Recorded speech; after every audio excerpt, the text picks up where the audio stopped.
नमस्ते दोस्तों, मैं आपकी दोस्त मृदुला काटदरे फिर एक बार हाजिर हूँ पवित्र पूर्णिमा की तीसरी श्रृंखला में।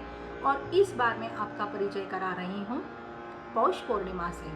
सर्वप्रथम मैं अपने गुरुजन प्रसिद्ध शास्त्रीय संगीत गायिका और लेखिका श्रीमती माधवी ताई नानल और प्रसिद्ध सितार और सूरबहार वादक श्री चंद्रशेखर फणसे जी को वंदन करती हूँ।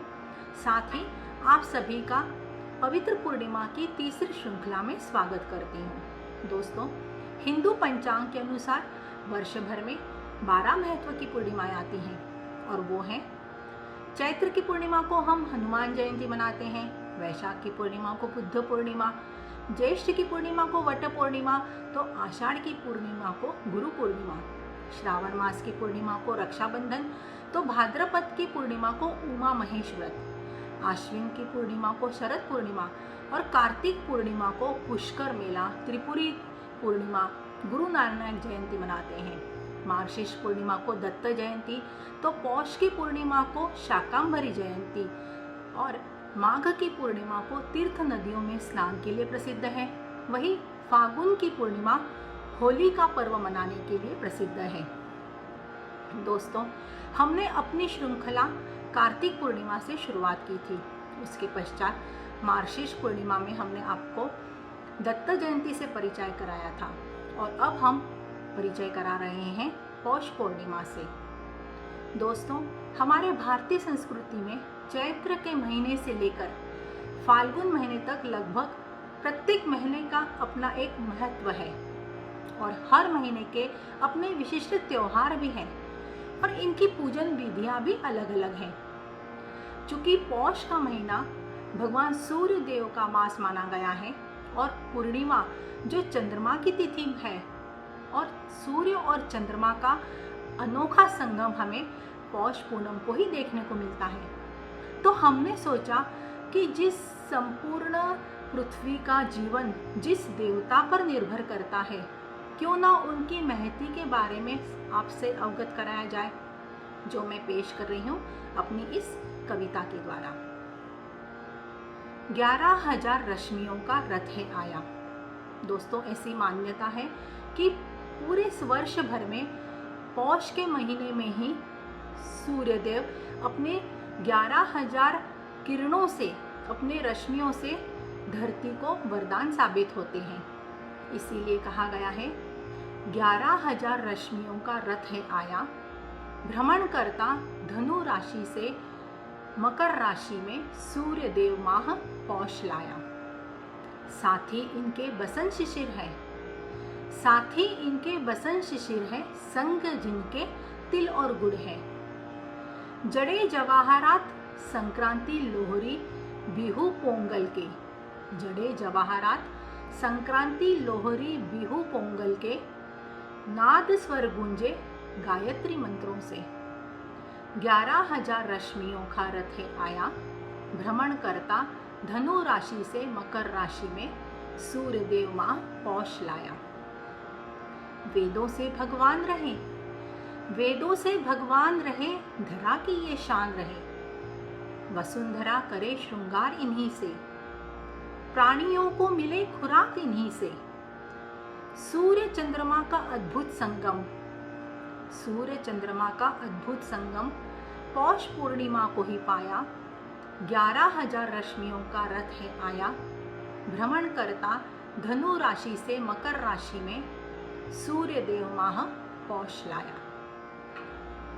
दोस्तों, हिंदू पंचांग के अनुसार पौष का महीना सूर्य देव का माना गया है।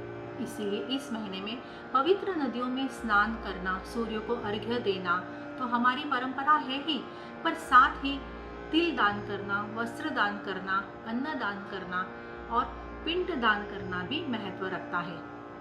अब हम पौष पूनम से संबंधित चर्चा करेंगे।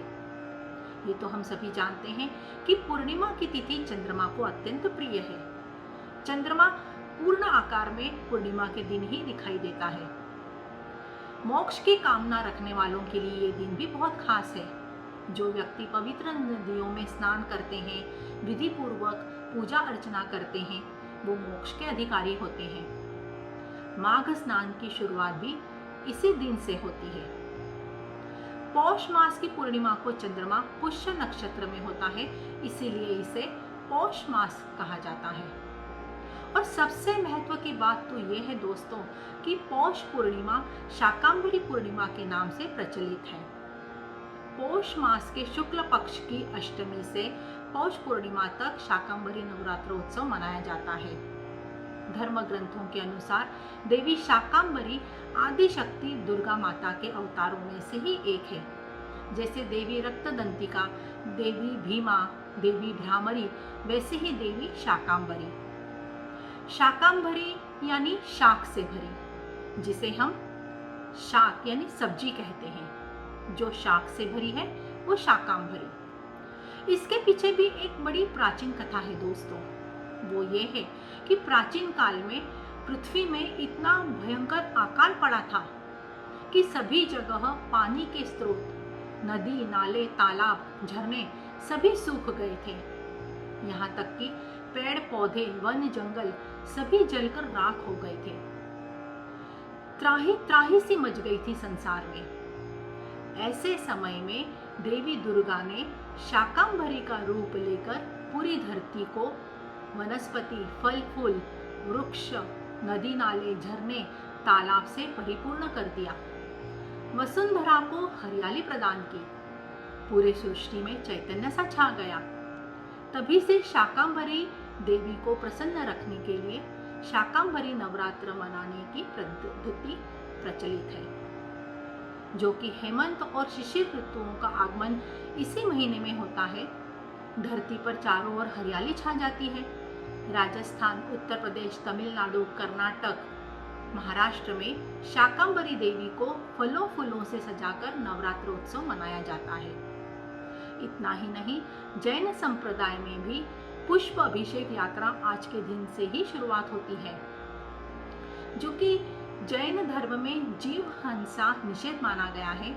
इसीलिए दंडी यानी स्टेम से तोड़े बिना ही पंखुड़ियों से, पेटल से भगवान को सजाया जाता है और उन पर अभिषेक किया जाता है। दोस्तों, अब तक हमने पौष महीने से संबंधित सूर्य और पूर्णिमा के महत्व के बारे में जाना। अब हम चंद्रमा और पूर्णिमा के एक अलग रूप से आपको परिचित कराने जा रहे हैं। दोस्तों, साल 20 जुलाई 1969 यानी 20 जुलाई 1969 को जब इंसान ने चांद पर अपना पहला कदम रखा, तब से चांद की तरफ देखने का इंसान का नजरिया ही बदल गया है। रिलीजन या फिर किसी भी जनरेशन की बात कर लो, चांद अब केवल स्कूल के सिलेबस, लिटरेचर, कविता या प्रेम गीत, विरह गीत तक सीमित नहीं है, बल्कि समस्त मानव जाति के इमोशनली यानी भावनिक तौर से जुड़ गया है। और इतना ही नहीं तो हर तरह के रीति रिवाजों से, धार्मिक विधियों का अपना एक अलग अंग बन गया है। साइंस एंड टेक्नोलॉजी के दम पर जहां अमेरिका के 2 एस्ट्रोनॉट्स चांद पर अपना पहला कदम रखते हैं, वहीं फेमस पॉप सिंगर और डांसर माइकल जैक्सन ने अपनी मून वॉक स्टाइल से पूरी दुनिया को दीवाना बना दिया। दोस्तों, कितनी आश्चर्य की बात है ना।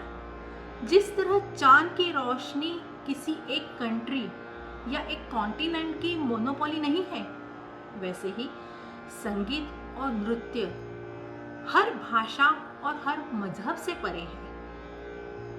हर तरह की भाषाओं में, खास तौर से हिंदी फिल्म संगीत ने चांद को सही मायने में 7वें आसमान पर पहुंचा दिया है। इसकी रोशनी फिल्मों तक सीमित न रहकर हमारी निजी जिंदगी से भी ताल्लुकात रखती है। नवजात शिशु के लिए चंदा के पालने की जहां लोरी सुनाई जाती है, वही चांद को मामा कहकर रिश्तों की पहचान कराई जाती है। रक्षाबंधन हो या फिर भाई दूज, भाई समझकर चांद का तिलक किया जाता है। करवा चौथ को सुहागने चांद को देखकर व्रत खोलती हैं। गणेश जी का संकष्ट चतुर्थी का व्रत चांद निकलने पर खोलने की हमारी परंपरा है। दोस्तों, एक और संस्कृति जुड़ी है चांद से और वो है सहस्त्र चंद्र दर्शन की। जब कोई घर के बड़े बुजुर्ग अपने जीवन के 81 ईयर्स कंप्लीट कर लेते हैं तो ऐसा माना गया है कि उन्होंने अपने जीवन काल में 1000 पूर्णिमाओं का अनुभव किया है। ये 1000 पूर्णिमाएं उनके 81 ईयर्स और 8 मंथ्स कंप्लीट करने के बाद आती हैं और इसी तरह उनका जीवन आगे भी बरकरार रहे, आरोग्यवर्धक रहे। इसी शुभकामना से रिश्तेदार, सगे संबंधी, मित्र परिवार सहस्त्र चंद्र दर्शन मनाते हैं। दोस्तों, ये कोई बर्थडे या फिर केक कटिंग सेरेमनी नहीं है, बल्कि हिंदू संस्कृति में काफी महत्वपूर्ण और अर्थपूर्ण पर्व है जो किसी त्योहार से कम नहीं है। दोस्तों, जितना चंद्रमा या पूर्णिमा का महत्व आप हिंदू धर्म में पाते हैं, उतना ही महत्व आप मुस्लिम धर्म या ईसाई धर्म में भी पाएंगे। मुस्लिम धर्म में तो सभी पर्व चांद को देखकर ही मनाए जाते हैं। जहाँ रमजान के रोजे चांद को देखकर खोले जाते हैं, तो चांद को देखकर ही ईद मनाई जाती है। जहाँ तक ईसाई धर्म यानी क्रिश्चियन रिलीजन में भी ईस्टर संडे भी पहली पूर्णमासी के बाद ही मनाने का रिवाज है। दोस्तों, ये था पौष महीने में आने वाला पौष पूर्णिमा का परिचय, जिसके लिए हम ज्योतिषाचार्य श्री केतन जी वागड़िया के बहुत बहुत आभारी हैं। हर पवित्र पूर्णिमा को इतने सुंदर तरीके से, इतने सहज तरीके से आपके समक्ष वीडियो जो पेश करती हैं वो है मेरी दोस्त डॉक्टर सुजाता भट्ट। मैं उनकी भी बहुत बहुत शुक्रगुजार हूँ। दोस्तों, फिर मिलते हैं हम पवित्र पूर्णिमा की अगली श्रृंखला में माघ पूर्णिमा के साथ। तब तक के लिए धन्यवाद।